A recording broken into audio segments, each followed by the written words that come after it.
they were just moms, just being real about life and not trying to be influencers. So we're really just solidly leaning into what's real. Like, let's just be real.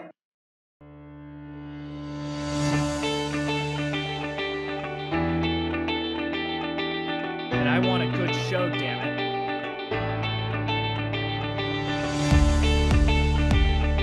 Ready for a good show?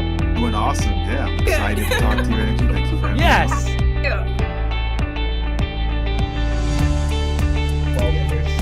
I've always been doing big into archery, and my dad said, "Hey, you guys want to start an archery store?" That's how I always do. Yes, of course. Let's do this together. Hello, everyone. Welcome to another episode of the Ecomm Show.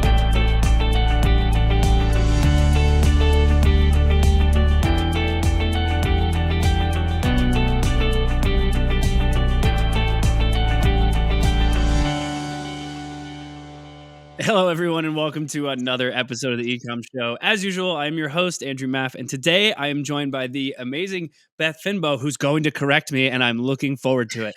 I always like to be really honest. Like we started a little bit, and then we had some technical difficulties, so we could start over, and it started off well, and we're back. I'm super excited. Beth, thank you so much for being on the show. Very excited for this, and now that we kind of like got through the little icebreaker in the beginning, that always makes it more fun, right? So, yeah, it's away. You know what? It's a funny story. We'll bring it back. But when I filmed Shark Tank, I did the whole thing where they mic'd me up and then I walked out onto the stage and the doors open up and then there's the sharks. And they tell you to stand there for 30 seconds and so they can adjust the cameras, the lighting, etc. And then you'll hear like the voice of God say, begin. And that's when you start your pitch. So I'm standing there and I filmed in the first year of the pandemic. So the sharks were all very far apart from each other. So I scan the room with my fake smile and I scan back and no one says begin. And I'm like, what the hell? And I'm just like awkwardly smiling at nothing. And then they say, Beth, we're going to need you to do that over again. Turned out the microphone cord was showing through my shirt. So they needed to just re-mic me. But it was the perfect icebreaker that I was able to go out there, see the sharks, feel the, energy of the room, and then like go back, take a breath and start over. So, it's the same thing right here. Same thing. Hey, it happens. Like we got the icebreaker out of the way. Yeah, it's those little like, hey, we're all people and nothing is perfect that actually can sometimes really help, and it goes a long way. Yeah. But we're here. We made it. Same level of the sharks right now. Like, we got our icebreaker out of the way. Now I'm not so nervous to chat. Here we go. Beautiful. So to correct you, to bring you back to our initial conversation is I am finally no longer Beth Benike. I am Beth Benike. My husband and I were engaged for 7 years while I started the business and kept putting money into the business instead of planning our wedding. So now I am Beth Benike. Congratulations. Thank you. So tell us about the business, how you got started with Busy Baby. What was the story behind it? Where are you at? Let's take it from there. Yeah, the story behind it is I had a baby and I went out to lunch with some of my girlfriends after maternity leave and they brought their babies and the babies were constantly dropping and throwing everything within reach. And so I came up with an idea. Well, first I searched Amazon, I searched the internet for a product that would not only be a clean surface for babies' food, but also like keep them entertained and keep their toys off the floor. This was in 2017, actually. So before COVID, but still one of my friends was a germaphobe.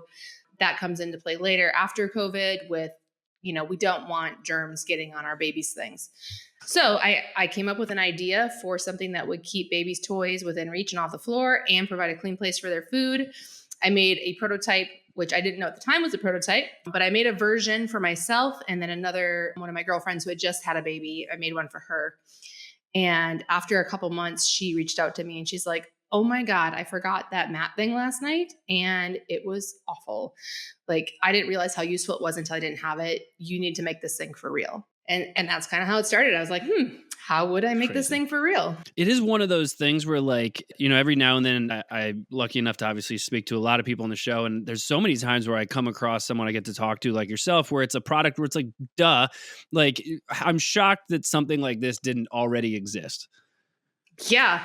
There's kind of a scary story I have about that. So I looked online to buy something to do that and it didn't exist. So I cut and glued some stuff together and made a thing. And then when my friend told me that I should make it for real, I really kind of put my money into it to try and make it for real. I found a product developer and started the process. And I was about $16,000 into the process when I met a patent attorney who said, well, what did the patent search show? And I was like, what's a patent search? He's like, how much money do you have into this? And I was like, $16,000. He says, well, if someone else already holds the patent on this product, it doesn't, like I said, I searched everywhere. No one's selling this. Like, there's nothing that I can buy that does what this does. He's like, it doesn't matter. If someone has a patent, then they can take everything. And my heart just sunk. And we did a patent search, and we found out that at least 4 other people had a very similar idea, but never followed through to finalize any kind of patent. So now we are 15 patents. We're 15 patents deep now. So I took that advice and ran with it, and we're continuing to build out our intellectual property portfolio and keep baby's things off the ground. And we own a lot of the design and utility rights behind all the things we own and create. So crazy. So cool. So tell me about the business. Like, you sell online? Where online? You sell in retail? Like, what's the nuance? We started on our Shopify website. We've been on Shopify since 2019. Great advice I got from someone was to start with that platform. Then we got onto Amazon. So for the majority of our life cycle, we've been on Amazon and Shopify. Last year, I was able to get into Walmart stores and Walmart.com, as well as Target.com. So we've got some presence in those retailers. And then we've tried a lot of other retailers where it's kind of like a drop ship situation. Beyond, which used to be Bye Bye Baby, Bed Bath & Beyond is now Beyond, which is bought by Overstock, blah, blah, blah. We tried doing a drop ship thing with them. They're not really making it work. We've kind of done the same thing through some other organizations as well. But primarily we are our website and Amazon. That makes sense. Is it primarily Amazon or primarily the website? It was 50-50 for a while. And then after Shark Tank, Amazon crept up because, that's where people search and find everything. And then in recent days, it's actually come back to our website because we have re-engineered our hero products. And so we're out on Amazon. We're mostly out on our website, hopefully getting the new inventory at the end of February. So trying to find a way to make things work until then. Because when you take your hero product and I mean, we improved, this suction is 3 to 4 times stronger on these mats, which is the only negative review we have, is that suction cups don't do everything. Suction cups aren't strong enough. So we when we went into Walmart and Target, we had rebranded. So because we're no longer so here's the old logo where it's got a baby with a placemat and like some things hanging from it. The original logo was because we were a busy baby mat. That's all we had. Now we have bibs, we have bungees that you can use on your stroller, wagon, car seat without the mats. We have a whole product line. So we rebranded. So when we went into the retail stores, we redid our molds and rebranded the molds. Mm-hmm. And since we had to create new molds, we thought, let's take the number one complaint that we see across all platforms and all reviews and fix it. So we improved our suction, and we just got samples and took them out, and it's literally measurably 3 to 4 times stronger than the originals. Nice. So we're very excited, also very nervous to have like a whole month to 6 weeks of basically not having our hero product and not having income. Well, yeah.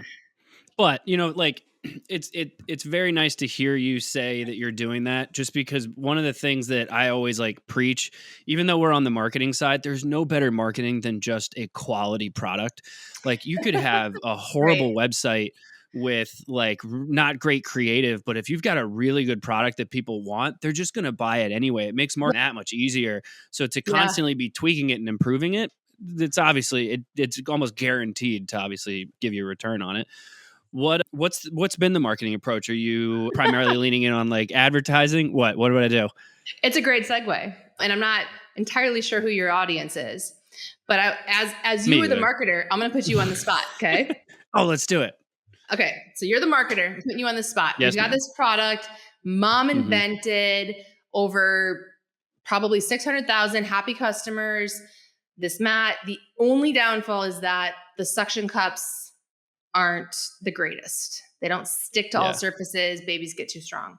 So now we've got 3 to 4 times stronger suction. Mhm. How are you marketing the relaunch of this product without being inappropriate? Without What being is your inappropriate. What is your tagline? What is your Did we someone suck pitch you an harder? inappropriate? We suck better? We're better at We sucking? suck. I like we suck harder. I think that sounds fun. I feel like it's a My little wife's gonna be like, inappropriate "What are you though. doing?" I My wife's gonna be actually like, "Your podcast has changed." this is not the line of we had an opportunity to work with a marketing agency for free as part of like a local startup support organization here in Minnesota, where they would Yeah. provide some technical assistance. And I said, well, we have a relaunch and we need some help with marketing. And I said, we're really struggling to come up with something that's not inappropriate. And she Yeah. came back with some tagline options. And one of them is we suck harder so you don't have to. And I was like, I don't know. I don't even know. Like I get what that sounds like. I'm not sure what we're saying Yeah. there. But what we landed on is we are going to lean into our negative reviews. We have created some graphics and some videos of like the 1-star Amazon review pops up and then another one pops up. It doesn't stick to anything, doesn't suck, suction sucks. And then boop, boop, boop, boop, boop, and your screen is just filled with all the negativeness of how the suction sucks. And then it just says, we heard you and we did something about it. And then we show the scientific showing the pullometer that shows, it's 3 to 4 times stronger. So that's our plan. We shall see. But it was a tricky thing getting to that point. I would not suggest it, and don't do it. But if you did actually do we suck harder now, would be you'd actually get you'd get a lot of eyeballs. Like I guarantee hook, right? your CPMs would be crazy low. It's a great hook. The way you did it though, of doing you spoke and we listened kind of thing, that works really well. Yeah. You could lean in on stuff of like if you can get creative of just like either I don't even know how you would do this, like bigger, stronger babies trying to pick it up, and it's just like now available for strong babies, or like babies that love to work out, we got them covered kind of thing. Or you can have like something tied around it that's just hanging from a table so it's not moving. So like there's some ways you could showcase it, but for a tagline, you spoke and we listened is probably a little bit smarter. That's kind of what we landed on. And actually, we're a very small team, and our fulfillment gal, she has a grandson who's almost 2, and he's kind of a big, bulky, almost 2-year-old. And so I had him test it the other night, and he was like, he couldn't break the suction. So we're going to do something like that. The other thing I did is I had one of my friend's babies in my lap, and I was shooting a video with the old mat and the new mat and pulling on both equally. The old mat came off easily, and I'm pulling and pulling on the new mat, and all of a sudden it snaps loose, and the baby's like, and starts bawling. And I was like, oh my God, I'm so sorry. I scared you, Max. I scared you. Oh my God, it's scary good suction. Ooh, scary good suction. That could be like if we were closer to like a Halloween launch, that might be something. Yeah, cool. Anyway. You could do a strong baby contest and just figure out the strongest baby to actually get the thing off I just saw a video the other day of some woman who's got like a 6-month-old, like 30-pound baby or something like that. Yeah, that must be a trend right now. I'd send her free stuff and just be like, you see if your baby can get this off the table. Yeah, that might be a trend right now, because I've seen a few of the big baby TikToks and such going around. Is that what you guys lean in on, like the influencer marketing side? We've tried it multiple different ways, and ultimately what seems to work the best for us is me being the mom inventor, the personal story. I run the company with my brother. He's got 4 kids. I have 2. Whenever we bring the kids in our videos, people seem to respond to more of the behind the scenes, family owned product. Oh yeah. So we've tried influencers. Some of our best influencers actually weren't influencers. They were UGC moms that have since become influencers because, they were just moms, just being real about life and not trying to be influencers. So we're really just solidly leaning into what's real. Like, let's just be real. Yeah. The influencer thing's very interesting. I literally just did some research on some stuff this morning on influencer side. And the thing that we found was interesting. The influencer side can work if you really lean in on it, and then you got to test 500 different influencers. But it's interesting how well just UGC does. Like taking, we see a lot of brands, they'll get UGC and then they'll just throw it up on their website or on their social, or maybe they'll use it for social ads and then that'll be it.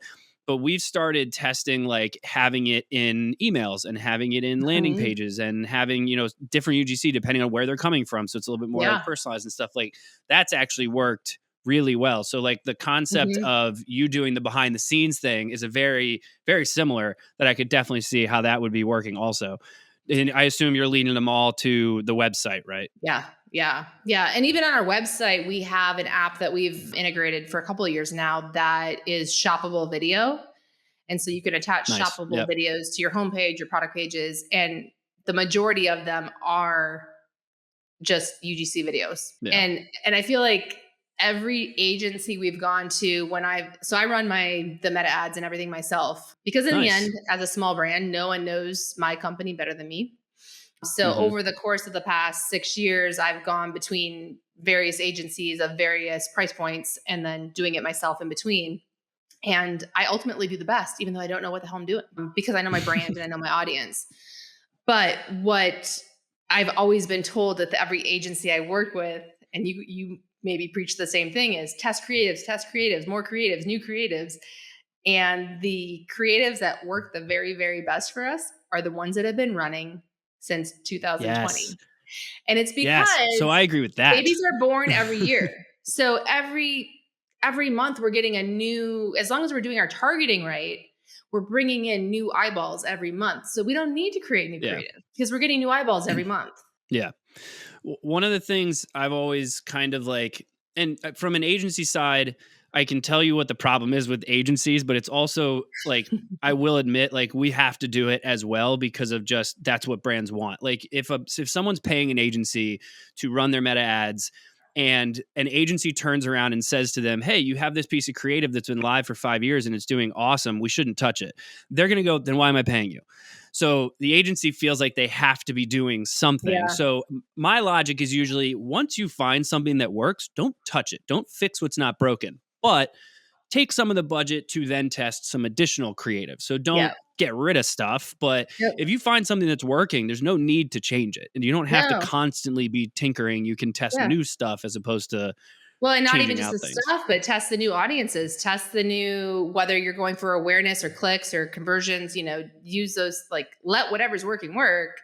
But there's a lot that can be Exactly. done to test other routes. I actually found, and I don't know if this makes sense or not, because I don't know actually what the hell I'm doing in Meta, but I created a campaign that's optimized to get video views. And then I Mhm. created another campaign that retargets people who have viewed my videos for more than 50% of the video. And then I have another campaign that retargets the people who actually engaged with those ads. And then, it seems to be working. So, but I don't It's amazing. think, I've hired people that don't know as much as you, like that just specialize in the meta side. So that's exactly how you should be doing it. So a lot of brands, the biggest problem we always see is like they're like, "Oh, we tested this creative and it's we're going straight to purchases." Be like, but there's so much more. So we like to do exactly what you just mentioned. So you do the video view side, you retarget them at a 50%, test that and see how that does, and then you really just lean in on middle of funnel. So the 50% viewers, people that engage with you on social, people that engaged with the ad that you ran, people that visited the website, and then just change the creative for them after like Mhm. a week so that it's not the same thing over and over again. So it's that like you should have a campaign or two that's very top of funnel, but is not focused on purchases because it gets crazy expensive. And then it's just middle of funnel focus most of the time. Yep, At least 100%. that's what we see. We're actually 100%. liking lead forms too. We've started to see lead forms working pretty well of like, if you have that issue where you're constantly running to purchases and it's like the CPA and the ROAS is just not where you need it to be. We've started doing lead forms to actually just gain obviously their email and just stay in front of them. So like for Q4, we did it for a couple different brands where we actually did a campaign in early November for people to sign up to get early access to the Black Friday, Cyber Monday sale. We ended up getting more sales from the emails that we had gained prior than we actually did during the actual Black Friday, Cyber Monday side. So it's interesting how you can stay focused more middle of funnel and actually still Yeah. perform pretty well. That's actually one of my to-dos that's been a to-do for a while that I still need to get done, is to try, and that's my next thing to figure out as I'm going through life, figuring out how to run meta ads, is we need to create a downloadable PDF for how to start self-feeding and use our products for starting self-feeding. So that Nice. could become a lead campaign where type in your email and get this free PDF on how to start baby-led weaning, or, something specific to our demographic, and then retarget those people. That's the one area I haven't, I think we talked about this in the first take, and maybe it didn't make it yet into this. The second take is I didn't do anything remotely close to any of the things I'm doing now in my previous life. I was in the military. I was an account manager at a health system. I've never done product development. I've never done marketing. I've never done e-commerce. I've never done fulfillment and warehousing. We have our own warehouse and fulfillment here. So I'm learning constantly. I mean, we're going on 6-7 years of constant learning right now. So it's exhausting, but that is one of the things yet I still want to learn is the lead generation via some downloadable PDF that we can pull people in that way. Yeah. I always say, like, especially for someone like you that likes to kind of get in there from, at least from a marketing perspective, and figure it out and be like, hey, it works best when I do it. You're probably in a better position to take the time and sit down and build out like an SOP and just hire a freelancer to do it. And just be like, just do exactly what I did. Don't change anything different. It'll free up your time, but at least you're still controlling it. And I could tell you, as an agency owner, freelancers are cheaper. So you'll save some money. Do you hire freelancers to work for you as in your agency? It seems like that would be a smart thing to do. You don't have to be. Yeah, no, we do. We totally do. Yeah. I mean, they're contractors, but it's, you have fluctuating projects, especially Q4. It's similar to like you would with a warehouse where you need 5,000 people versus 50 normally. Yeah. This was awesome. I appreciate your time, Beth. I don't want to take up too much more of it. I know we kind of swung and missed a little bit in the beginning, and now we've got it and nailed it. And then I could do this all day because I've got 5,000 other ideas for you. Oh, well, I'm happy to hear them. But yes, I have more work to do because running an e-commerce business, as probably most of your listeners know, is constant changes and updates to the website. One thing I do want to say, and I don't think you guys probably do this, but for the last year and a half, I have been struggling with my conversion rate. And I thought maybe I'm bringing the wrong people to my website with my ads. Maybe the layout of the website, I made changes over time and I screwed it up. Came across a random guy in Fiverr who only works on increasing site speed, and paid him $70 to increase my site speed last Tuesday. And my conversion rate has literally doubled overnight just from increasing. Wow. So for finding the right person on Fiverr to increase site speed, I mean, I feel so much relief because when it comes to running ads, am I bringing so much? I was beating myself up. I don't know what I'm doing. Maybe I'm just bringing all the wrong people to the website. And that's why conversion is down so much. It literally comes down to microseconds of page loads. So the average person has the attention span of less than a goldfish, I think it is now. Oh, for sure, to include myself. So just a tip for all of your clients, anybody with an e-commerce site, if you can just optimize site speed with, I don't even know what he did. We literally didn't change anything. He went in and did something that increased the site speed, and boom, instant change in conversion rate. So I'll leave you with that. The CRO side is. It is such a pain for me to talk about because we do a lot of CRO stuff as much as we can, but I don't think enough brands lean in on it because to your point, you're spending so much money on advertising, you could be driving it to a website that's not converting. Yeah. The best thing to do, get something like a Hotjar or Microsoft Clarity or whichever it is, get heat map scroll tracking set up and just watch what they're doing. See where are people going? And then obviously once you can get into A/B testing, do that. Yeah, we've done that. We did A/B testing on different page orders, different PDP, cart kind of does the title, then review, then cost, then color selection versus throwing, just the above the fold stuff, all these different things. Literally the site speed was the biggest contributor to increasing conversion. Yeah. So, I mean, you have to do both, but the site speed was the easy one, the super easiest one. Beth, this was awesome. Thank you so much for your time. I want to make sure I give you the chance here. Please let everyone know where they can find out more about you and more about Busy Baby. Yeah, busybaby.com. Easy enough. Busy Baby Matt on socials, busybaby.com on the website. If you see us in a Target or Walmart, please buy us there. We don't make any money off of it, but if we want to stay in the big box and expand there, we need people to buy the stuff there. So Isn't e-commerce fun? it's all. Thank you, everyone who tuned in. Right. Yeah. Please make sure you do the usual: rate, review, subscribe, all that fun stuff on whichever podcast platform you prefer, or head over to the ecommshow.com to check out all of our previous episodes. But as usual, thank you all for joining us, and we'll see you next time. Here we go. Thank you for tuning in to the Ecomm Show. Head over to ecommshow.com to subscribe on your favorite podcast platform or on the BlueTuskr YouTube channel. The Ecomm Show is brought to you by BlueTuskr, a full-service digital marketing company specifically for e-commerce sellers looking to accelerate their growth. Go to BlueTuskr.com now for more information. Make sure to tune in next week for another amazing episode of the Ecomm Show.